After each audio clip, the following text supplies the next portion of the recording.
Քաղաքացիներին։ Ուղերձը միակն է, այստեղ գտնվողների կարծում եմ, դա դատապարտել Նիկոլ Փաշինյանի բռնաճնշումները հայ առաքելական եկեղեցու դեմ, այս բռնաճնշումները ոչ միայն հակաեկեղեցական են, այլ նաև հակաքրիստոնեական են, որովհետև արդեն իմ մոտ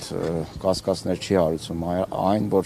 Նիկոլ Փաշինյանի այս գործողությունները պայմանավորված են Փաշազադեի հրահանգով, որովհետև հայ առաքելական եկեղեցին այս բռնաճնշումներից առաջ եկեղեցու առաջնորդ Գարեգին կաթողիկոսը Ժնևում հայտարարեց գերիների վերադարձի թեմայի մասին, բարձրաձայնեց այդ թեման, արցախցիների իրավունքների, Արցախ վերադառնալու իրավունքի մասին խոսեց ու սկսվեցին այս բռնաճնշումները, ու դրանից առաջ արդեն Փաշազադեն հրահանգ տվել էր, որ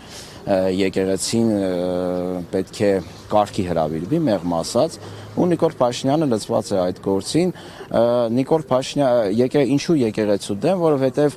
եկեղեցին մնացել է միակ ինստիտուտը համահայկական, որը բարձրաձայնում է արցախահայերի իրավունքների խնդիրը, Սփյուռքի հետ կապված նաև Հայոց ցեղասպանության միջազգային ճանաչման խնդրի հաջորդ իրավատերը, հետևաբար Թուրքիայից եւ Ադրբեջանից նման պահանջ պետք է դրված լինի, ու Նիկոլ Փաշինյանը շատ հիանալի կատարում է այդ պահանջը, ոտնահարելով օրենքը, ոտնահարելով սահմանադրությունը, հասել ենք այնպիսի մի իրավիճակի, որտեղ 30-ական թվականների ոճով, երբ բոլշևիկները փորձում էին կազմաքանդել, փակել, բանտարկել, սպանել ընդհանրապես եկեղեցին, իհարկե իրենց չհաջողվեց, որովհետև քաղաքականություն փոխվեց, հիմա Նիկոլ Փաշինյանը, ես կարծում եմ, գլխում է 36-37 թվականների այդ բռնաճնշումները, հակաաստվածային այդ շրջանի բռնաճնշումները, մնացել է միայն Նիկոլ Փաշինյանը երևի, ասենք, հատուկ ծառայություններին հրահանգի կաթողիկոսին այնտեղ խեղտամա անեն կամ չգիտեմ, ձերբակալեն, եթե 37 թվի հետ ենք այլ համեմատականներ անում, որովհետև չի արել այնպիսի բան, որ չեն արել այնտեղ բոլշևիկները բանտարկելով սրբազաններին, հոգևորականներին։ Մենք պետք է հասկանանք, որ այստեղ Նիկոլ Փաշինյանը ընդհանրապես չի դրել եկեղեցու բարեփոխման, եկեղեցու մաքրման խնդիր, այլապես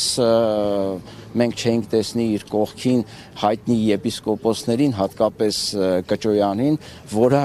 ինքը իրենով մարմնացում է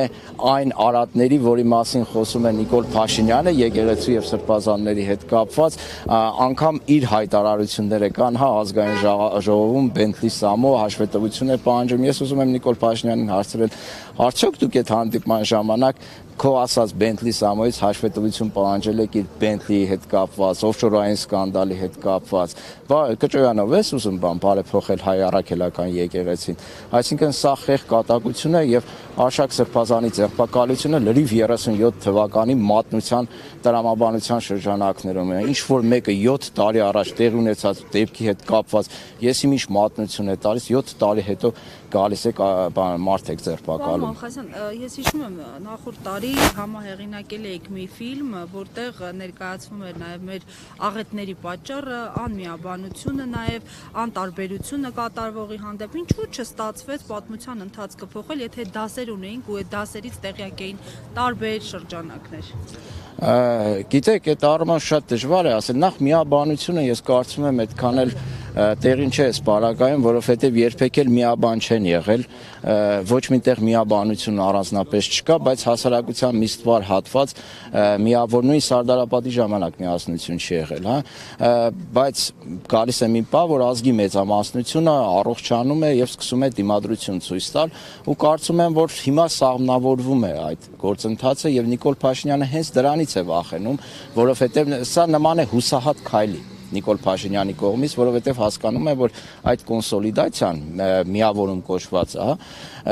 ազգի մեծ մասի շատ շուտով տեղի է ունենալու։ Հետևաբար միակ տարբերակը, ինչը յուրահատուկ է բոլոր բռնապետներին, բանտերը լցնել այնպիսի մարդկանցով, որոնք կոշտ հակադրվում են իր բռնապետական ռեժիմին։ Որ այստեղ նաև զարմանալի է, մի քիչ շեղվեմ հարցից, միջազգային կառույցների, արևմտյան երկրների դեսպանատների, այն քաղաքահասարակություն կոչվողների քար լռությունը, ձկան նման լռությունը։ Զարմանալի է, թե ենթադրել հաշվի առնելով այս Դե ես մեղմ եմ արտահայտվում զարմանալի ասելով, որովհետև հասկանալի է, չէ, իրենք պատվեր են կատարում քաղաք հասարակության կոչվածները, որոնք նախկինների ժամանակ իրենց ճղում էին տարբեր, ասենք ոստիկանը մի հատ փոքր հրում էր ինչ որ մեկին, միջև Եվրամիություն զեկույցներ էին գրում, դատապարտում էին, դեսպանատները, ասենք, մարդիկ էին ուղարկում, բանակցում էին, չգիտեմ, ասենք, մի հատ աղմուկ էր։ Հիմա որ 4 սրբազան ոչ մի բանի համար բանտարկված է, պլյուս այլ բանտարկյալներ, այլ թեմաներով քաղաքական հետապնդվողներ, ոչ մեկի ձայնը դուրս չի գալիս։ Ես հասկանում ես, որ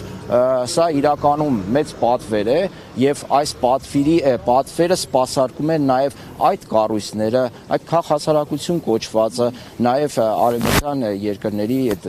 դեսպանատներն ու կառավարությունները։ Մենք Վրաստանում տեսանք, հա, ինչպես է այդ ամեն ինչը տեղի ունենում, ինչպես են իրենք աջակցում հակաժողովրդավարական գործընթացներին։ Հիմա Նիկոլ Փաշինյանը իրենց ձեռք է տալիս, իրենք էլ շատ հանգիստ աչք են փակում այս ամեն ինչի վրա, բայց եթե տեղը գա, Զելենսկի դեպքում ոնց եղավ։ Ասենք շահերը ոտնահարեց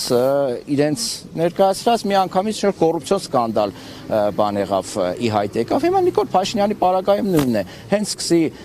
այդ երկրների Թուրքիայի, Ադրբեջանի նաև պատվերները չկատարել, մի անգամից կտեսնենք, թե Նիկոլ Փաշինյանը ինչ հրեշավոր դիկտատոր է եղել, մի անգամից կլսենք դատապարտումներ։ Շնորհակալություն։